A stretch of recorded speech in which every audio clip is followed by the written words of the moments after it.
Good morning and welcome to the Take Your Life Back Today show. My name is Ralf Friedrichs. I'm an addiction recovery coach, a life coach, and the host of this show, the Take Your Life Back Today show.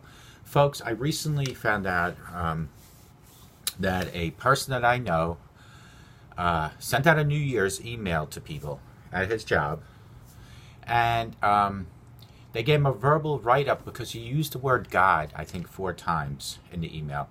You know, may God be with you next year. Remember that having God in your life promises a better life in the new year. And ended, Happy New Year. He used the word God in an email and sent it to his fellow co-workers and was given a verbal write-up. So let's talk about religion in the workplace, my friends. Under the First Amendment, Americans enjoy 2 freedoms with respect to religion. The right to be free from government-imposed religion and a right to practice any religion. While private employers are not bound by constitutional restrictions by the government, they are subject to federal and state laws that ban religious discrimination at employment. Religion in the workplace. Because of our country's great diversity, employers may hire employees from a great variety of countries and religious backgrounds. In an ideal work environment, my friends, the religious beliefs of a given employee or of an employer do not create conflicts if they bang heads together. Either is free to believe what he or she chooses to believe as long as the work gets done to satisfactorily. Neither will they encounter difficulty basis on the religion. As long as the job gets done and people are not offended, with a warning, this should have never happened. In other words, this person who sent this email wishing people a Happy New Year and included the word God 4 times was never asked not to do it by anyone that he sent this email to. Therefore, there was no conflict. But yet, this company that did this to this person, that gave a verbal write-up because he used the word God 4 times in an email wishing a Happy New Year, chose to give a verbal write-up without even saying, okay, maybe it's not appropriate. Although even that would have been out of line to even say.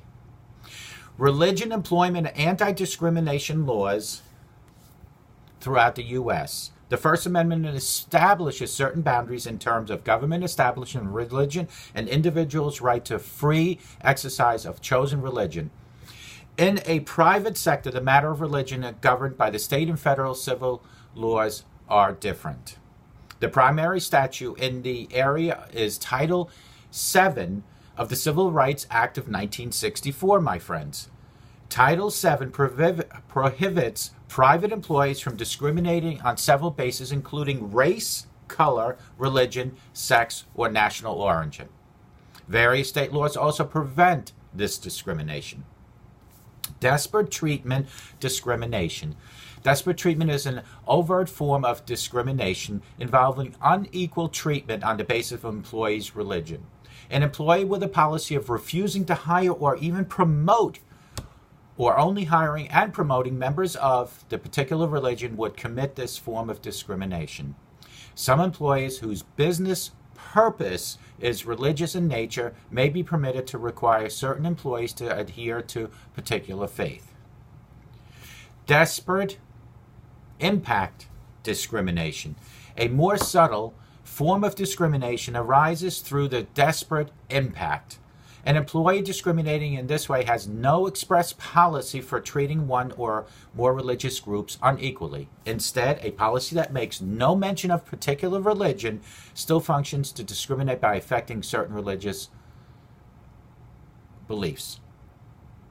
I am saying to you folks that if this particular person had read in the company's, let's say, policy handbook, that he or she cannot send out an email, a Happy New Year email mentioning the word God, this person probably wouldn't have done it. Also, this person wouldn't have done it if there were any people that had ever shown any sort of resistance to the word God.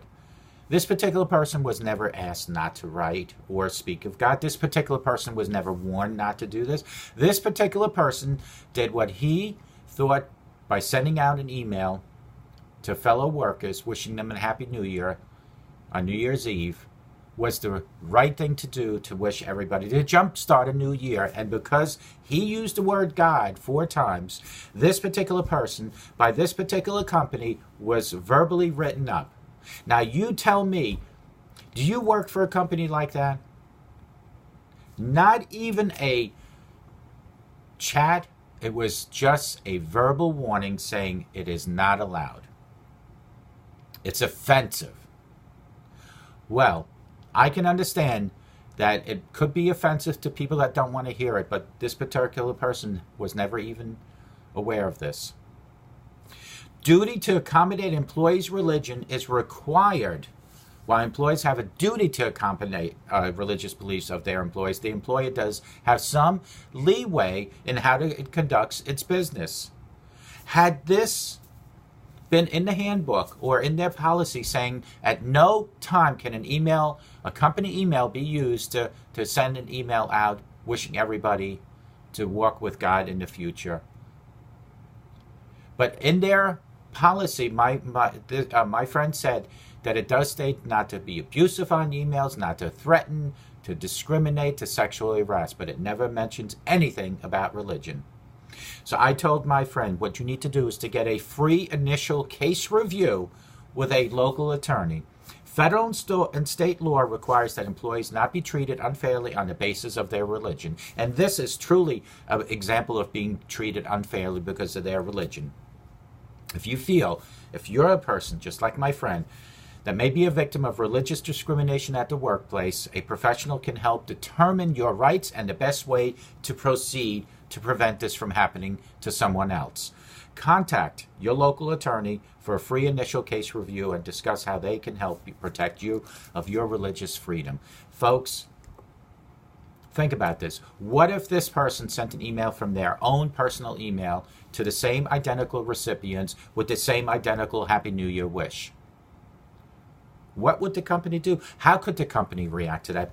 But because it was used on their company email, they feel that they have the right to more or less dictate to this particular person that he or she cannot use the word God repeatedly in a Happy New Year wish.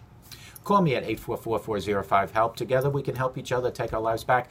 Let me know. Write to me and let me know what you would have done had you been my friend who was verbally written up for sending out a Happy New Year wish to fellow employees, wishing them a Happy New Year, including the word God in that email. Take care, and may God bless you. And I have no shame saying, may God bless you on this show, because God does bless us each and every day. And I praise God each and every day. Take care.